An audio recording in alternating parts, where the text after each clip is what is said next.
Yo, yo, yo, it is Ant-Man, and it is the 8th of July, 2014, and I am your host, Ant-Man, and this is the last video I'm going to post for today. Spent a lot of time posting some videos. I know I haven't been posting any videos in a couple of days or a week or so I thought, hey man, I want to be relevant, bro. I want to be hip and cool. No, I'm just kidding, but I want to keep putting out my ideas and videos because I'm very much an activist, outside and inside my house, I have no real shame in talking about my faith to people, even though you don't get any respect for it. It's a very thankless job. but and I've even been barred from employment a couple of times because people have looked at, my Facebook page and have seen that I'm a Christian and very active about it, about exposing tyranny and whatnot. And I've had to take raps on the chin for Christ, man. And what I think about it is I remember Peter, and who was it? No, was it Peter? Yeah, it was Peter, and can't remember who it was. In the book of Acts, when I think it was Barnabas, where they were they were put in jail and they were flogged and they were singing hymns and praising God when they were released, and they went home and they realized that they suffered for Christ, and that's something that like when you look at the grand scope of things, when God allows you to suffer for His sake, that is like an honor. That's an honor because you have no idea, no eye has seen, no ear has heard, and no heart has perceived what awaits people in heaven for, those that love them. And it's just something to. You got to take those raps on the chin, my friend. You gotta keep moving. You gotta develop a type of endurance for this, that you're not gonna be, too shaken about the persecution that comes your way, which is not even mild. Mild is a strong word for what you get here in America.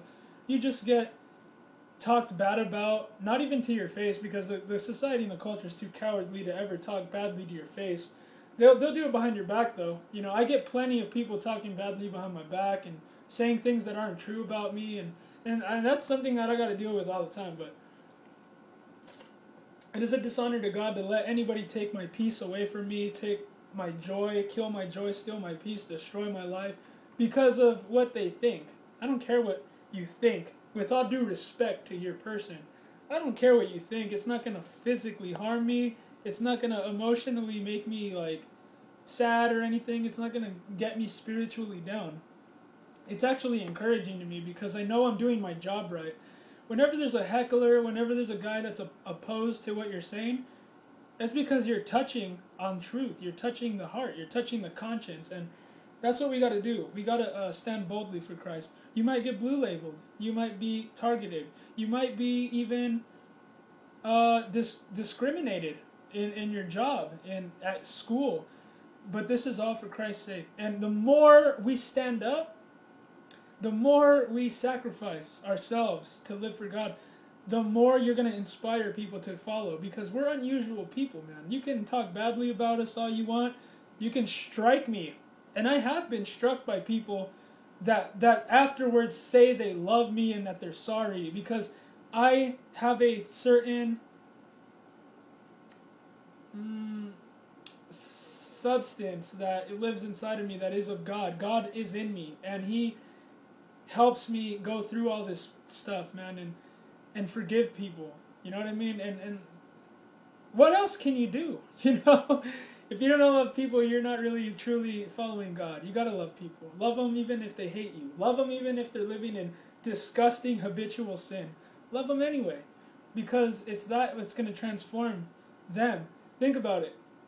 In spirit, the people who live in unbelief are the same people who crucified Jesus Christ, and yet that's the whole point of the gospel, is that though we were still sinners, God died for us.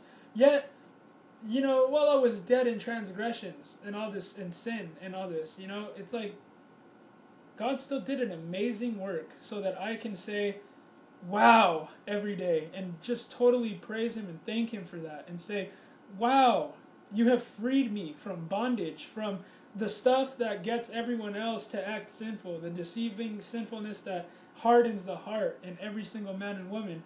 He has freed me from that. And that's something that I just, man, every day when I wake up, I'm charged up. I feel like I can take on 10 men. I think I can climb Mount Everest. I think I can do whatever I put my mind to.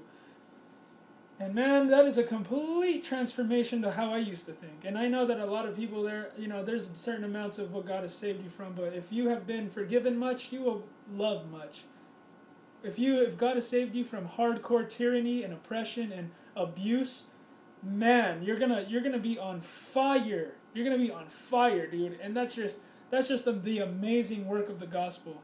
But anyways, ClashDaily.com is right in front of me. Cultural literacy alert: Americans lacking common knowledge, written by Andrew Lin on July 7, 2014. So of course, all the articles that I have read today are from previous days, yesterday or a week or so ago. So, I stuck to them because I thought they would be very, informative. If you've subscribed to my channel and you've listened to me a couple times, that I really focus on the culture and the philosophy behind the way that people think today. Because I'm a think tank. If you're 5 years old and you're pondering God and you're thinking about big things that keep you up at night, dude, you're going to be pretty revolutionary. And I don't mean to toot my own horn or anything, but that was me. I was 5 years old, pondering gigantic questions already. And really, kind of unusual. I've always been an unusual person all my life. And God uses those kind of people, man. So if you seem like the black sheep of the family, or the one that everybody seems to kind of think is a little off or different or whatever, you're probably the one, you know what I mean? David was the one, the youngest in his family, as I am as well. The most lowly, the one that was viewed the least of everyone else, as well as I am. Who else can we relate to in that sense? David, how many times in the Bible does it says the first shall be last and the last shall be first? Who else? I know that there are more examples of this. Oh yeah, Solomon. Solomon was the youngest of his brothers, and his brother Adonijah tried to take the throne by force. How many older brothers, how we call the government Big Brother? Well, that's because anybody who's the youngest in their family knows that because having a big brother, that big brothers are jerks, dude. Big brothers are always trying to manipulate and deceive you and take what's yours and try to lord everything over you, and it sucks, right? But you got to forgive them. That's kind of our nature, That's kind of like how we develop. It's kind of like what Joseph said. Even Joseph, the youngest of his family, besides Benjamin, he was chosen by God. And it's just like Joseph said to his brothers, what you meant for evil, God meant for good. Everything good and bad works for good for those who love God. So I praise God sometimes that everything that I've gone through in life has led me to this place. Because now I'm completely healed of all the emotional things that I suffered from all my life. I'm completely healed. God has even miraculously healed my back after I had a car accident and might have slipped a disc, because I never even went to the hospital to check it out. But I had a severe pain in my lower back that was miraculously healed. And I've had experiences that I've seen literal glowing fire coming off of my skin and vibrations coming from within me that felt like it was going to make me explode, because it felt like life. It felt like just sheer joy and peace that I thought I never wanted to leave, that whatever that I was experiencing. Well, I knew it was just God's presence, holy and just on me.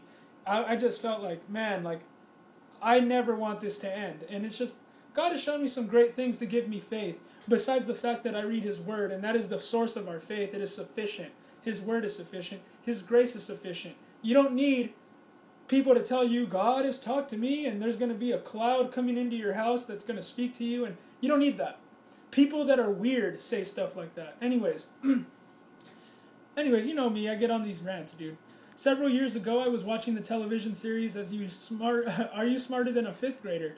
When the contestant was asked during which month Columbus Day takes place, his reply was September.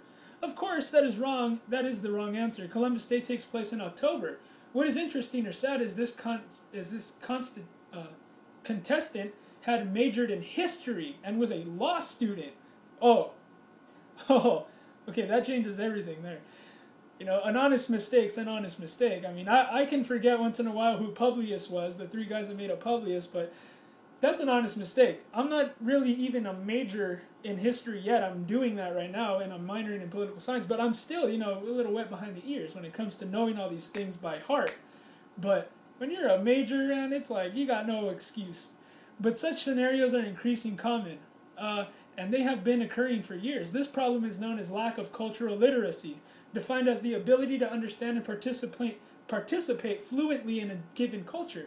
It can also be defined as having the background knowledge that people assume one might already have, but the simple definition would be general knowledge. There are many examples of how people, Americans in particular, have a lack of cultural literacy.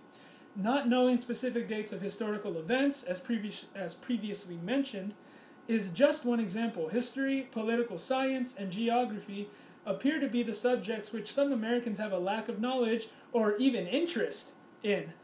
Examples vary from what was the first war Americans fought into who is responsible for making laws at the federal level to being able to name all 50 states. But the cultural literacy issue is not limited to those three subjects. Literature, music, art, architecture, religion, science, technology, mathematics, and economics have also taken a beating when it comes to lack of general knowledge. The next thing you know, people will have little, if any, grasp of the three R's: reading, writing, and arithmetic. and we might already have reached that point. Why are people lacking such general knowledge? Were they not taught such things in school? Were they just not interested, or did they choose not to retain such knowledge? I don't know. I'll keep this short, by the way. Just from my personal experience of going to high school and whatnot, and I dropped out of high school when I was like in 11th grade. I pursued a life of living my dream of doing music, and though I was a pagan and singing blasphemous music and living my dream, though, you know, playing all over the place at live concerts, there was not satisfaction in it at all. I was very lonely and deeply depressed. But anyways, what I realized when I was going to high school was the teachers are catering to, you know, they don't really, you know, it's just that there's a lack of focus. And the people that misbehave in school, they take all the, like, you know, they don't get what they deserve. A lot of the times when I saw class clowns or people that were, you know, I saw a lot of tolerance towards that, and I was one of them. I would kind of be a class clown.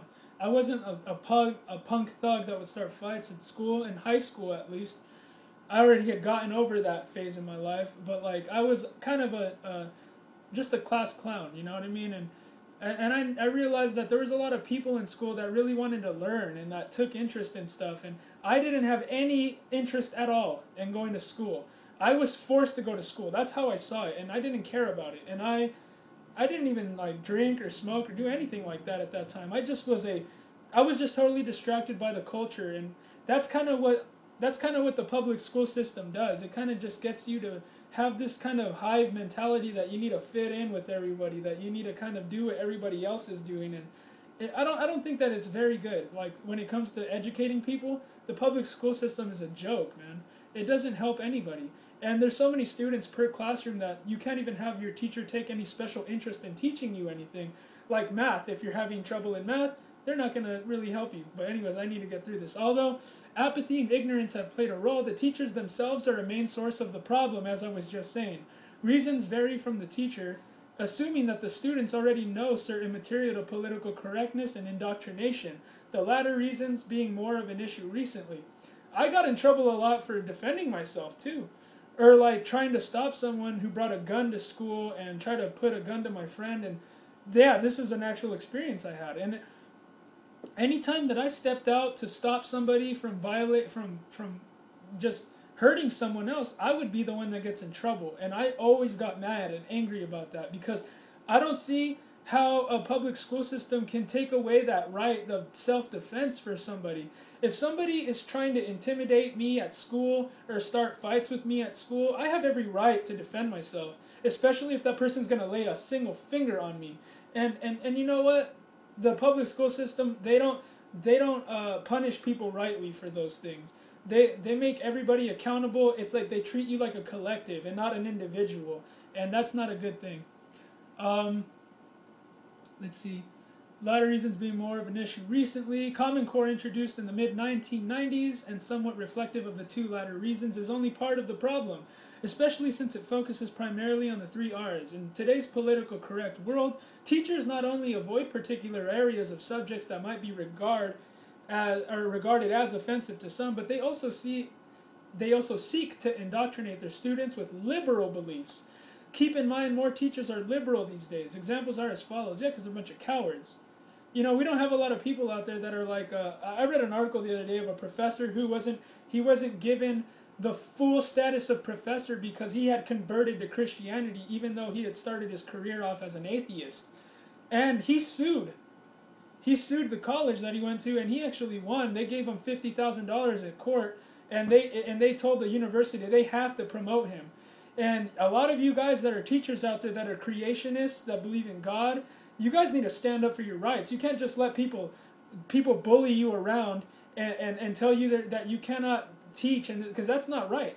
We're in a free country where you can teach whatever you want as long as it's right. You know what I mean? Like, you have a religious right, religious liberties to exercise your First Amendment right and to back it up with actual facts, things that promote cognitive thinking, things that promote critical thinking. And these days, you get asked questions like, do you believe that humans are still evolving? That is an indoctrination from Soviet Russia, my friend. To ask you something like that is total brainwash. But anyways, the list right here of examples, I guess, would be America and Western civilization, for that matter, was a genocidal, bigoted society. Christianity is the white man's religion. Barack Obama is the greatest thing to ever happen to America. Evolution is the only scientifically approved theory in most of academia. Global warming is real and a serious threat, and America is responsible for it. So everything is blamed on America. All these fake theories are blamed to demonize Americans so that everybody can come up against us and take away our rights and enslave us. Because the useful idiots, as Stalin would say, are the ones that are uneducated and believe everything that the media says to them. Many people are born gay, is what they teach your students now. Islam is a religion of peace, which is probably one of the biggest lies I can name off of this entire list. Thus, the dumbing down of America is the result of liberal teachers who in turn are the product of liberal professors and a leftist bureaucracy. Yes, the reason a lot of them are not willing to tell you that all of this is dumb is that they are not willing to lose their job. They probably haven't been taught any better. They're just probably absolutely corrupt. You know what I mean? They're not good reasons. They're self-ambitious reasons that are hurting everyone else. That is the opposite of what a teacher is. A teacher promotes somebody to question things, somebody to figure things out in a way that, as you know, Francis Bacon would say, you got to use the scientific method, or excuse me, Francis Bacon. He got invented the scientific method. You gotta understand that there is a way, there is a formula and a theory that has been created by people in the past for you to understand that if you ask a question, you should be able to find the answer to it by observation, by research, by this and that, not by hearing somebody claim something as a fact, and if you don't accept it, you get mocked for it. What is that? That's total oppression right there. That's oppression of the mind. Thus, the dumbing down of America. There you go. And in the mind, the problem is not limited to the public schools. Some private schools are also affected.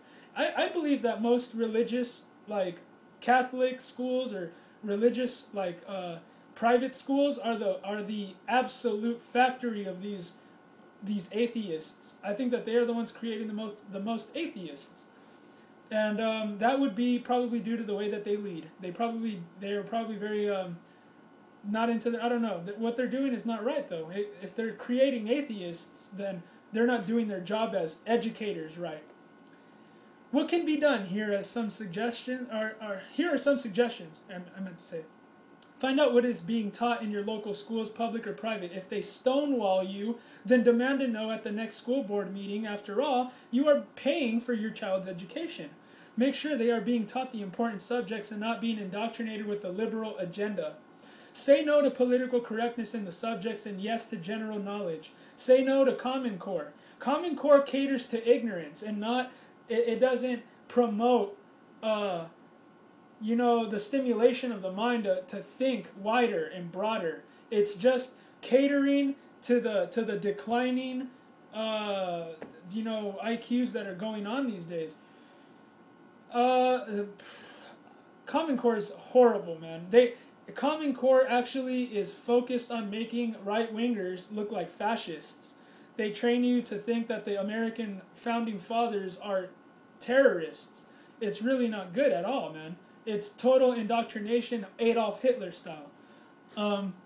Advocate the elimination of the Department of Education. State education departments might also have to go, depending on their situation and control of the schools, can be at the local level.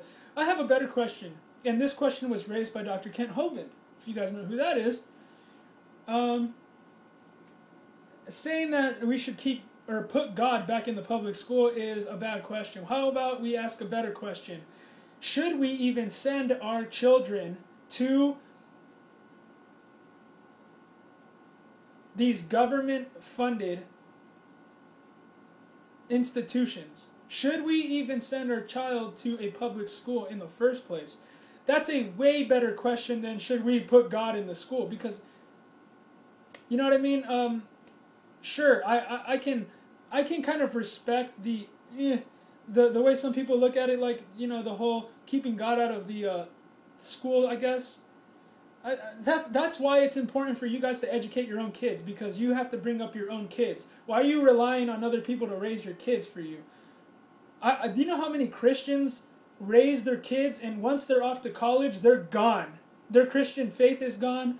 They're everything. Why? Because they got indoctrinated by other people. They got mocked. Because a lot of Christianity today is not really focused on the whole sin issue, and it isn't really empowering. Instead, it's kind of like a crutch. And that's why people laugh at us, because when you go to college and you get mocked, I like Ray Comfort's analogy. He says that when you're given a parachute on a plane by a guy that tells you the plane's going to crash, and you have to keep that parachute on to stay ready for that crash, and all the other passengers on the plane start to mock you because you're wearing you're wearing a parachute. You throw the parachute off because of everyone mocking you, and you say, "Man, I hate the guy that gave me this parachute because he just got everyone to mock me for it." You don't know what the parachute is for, and you don't understand the whole concept of what's going on. So, of course, your kids are going to lose faith when they get into college and they're asked big questions. Even the pastor at my church, who's brilliant, very scholarly, he had problems in college because he went to college and atheist professors always attacked his faith. And when he thinks about it now, he could think of 100 billion different ways to answer his professors who, in my honest opinion, probably weren't the brightest people in the world. When I talk to atheists, no offense, you guys, but you guys are some unintentionally comically, I don't even know how to put it, but you guys are just funny unintentionally, and I feel bad because, you know what, dude, you don't know what you do. It's like what Jesus said when he was hanging on the cross: "Forgive them, Father, for they know not what they do." For they know not what they do, because they're led by the intentions of the heart, and the intentions of the heart are cruel and evil and not good. So figure that out, okay? You need to do some soul searching if you've never really realized that.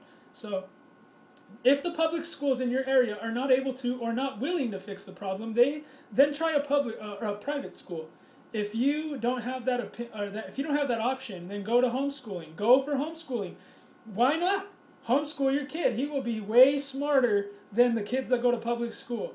Those kids, all they care about is fitting in and acting trendy, and then they end up being some of the dumbest people in society. I'm sorry, but that's true. Because you're not really focused on your education at school. You're only focused on, copying other people's homework and just trying to get your good grades so to impress everyone in your family, and it's all a cop-out. It's all just lip service, and it's not from the heart, man. It's not really a pursuit of your heart's desires, and it should be.